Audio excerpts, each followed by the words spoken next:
আসসালামু আলাইকুম গাইস, কেমন আছেন আপনারা? আশা করি ভালো আছেন, আমিও ভালো আছি।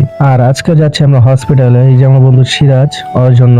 সিরাজের হাতটা যেন কি হয়েছে, বহুদিন ধরে বলতেছে বন্ধু আমার হাতটা পড়ছিল বলে ব্যথা করে। আর আমাদের রিক্সাওয়ালা মামাটা মানতেই হবে, সেই লেভেলে একজন রাইডার, মানে চিপা গলি দেয় যেমনি পারে অমনি সেইভাবে নিয়ে যায়। আর বাউলি যে কার দেয়। রিক্সা থেকে নেমে এখন আমরা চলে যাবো বাস স্টেশনে এখানে। আর আজিমপুরের ওভারব্রিজটা এত খারাপ লেভেলের, কি যে বলবো, মানে যদি কোনো বয়স্ক মানুষ উঠতে যায় তার জন্য প্রচন্ড লেভেলে কষ্ট হয়ে যাবে। বয়স্ক মানুষের কি বলবো, আমারই কষ্ট হয়ে যায়, এত খারাপ। তারপর নিচে নেমে গেলাম আর বাসের একবার লাস্ট সিটে পড়ছি আমরা। এয়ারপোর্টের কাছে আসতে না আসতে দেখলাম যে অনেকগুলো সিট খালি হয়ে গেছে। পরে কি আর আমি সামনে সিটে এসে পড়লাম। আর এর মধ্যে আমি এয়ারপোর্টের কন্ট্রোল রুমটা দেখাবো, তার মধ্যে দেখি বাস সারি সারি একটা পর একটা আসতে যাচ্ছিল। তারপরে ও ভিডিওর ফুটেজটা নিলাম। আর হসপিটালে আমরা আরো একদিন আগে গেছিলাম, ডক্টরকে দেখিয়ে তারপরে ওরা বললো যে একদিন পরে রিপোর্টটা পাবে। এই কারণে আমরা সকাল সকাল হসপিটালে চলে গেলাম, বাস থেকে নেমে গেলাম। আর আজকে প্রচন্ড লেভেলে জ্যাম ছিল, কি বলবো। যাই হোক, এর মধ্যে আমরা হসপিটালের কাছাকাছি চলে যাবো। এই যে হসপিটালটা কমিটোলা জেনারেল হসপিটাল। আর হসপিটালের ভিতরে আমি আর কোনো ধরনের ভিডিও করবো না,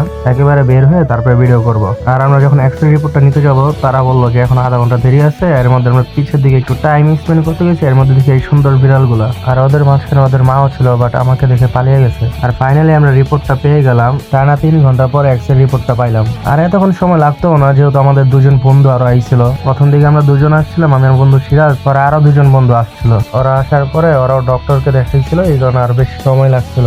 আর এই যে উপরে একটা যে ফ্লাইওভার দেখতেছেন, ঢাকা এলিভেটেড এক্সপ্রেসওয়ে। আর কিছুক্ষণের মধ্যে একটা ট্রেন চলে আসছে।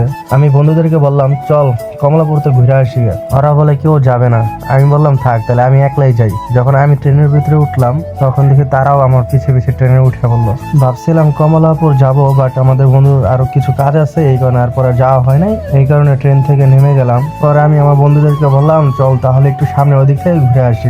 আর আমার বন্ধু মুশারফ ওই ট্রেনে উঠছিল নাকি পাহাড় উঠছিল, কে জানে, এত খুশি হয়েছে। আর আমরা যখন ট্রেনতে নেমে গেলাম, তার কিছুক্ষণ পরে ট্রেনটা ছেড়ে দিল। এর মধ্যে আমরা হাঁটতে হাঁটতে চলে গেলাম একটু সামনে, রেল ক্রসিং ছিল। এর মধ্যে দেখি আরেকটা ট্রেন চলে আসলো, আর ট্রেনটার ভালোই স্পিড ছিল।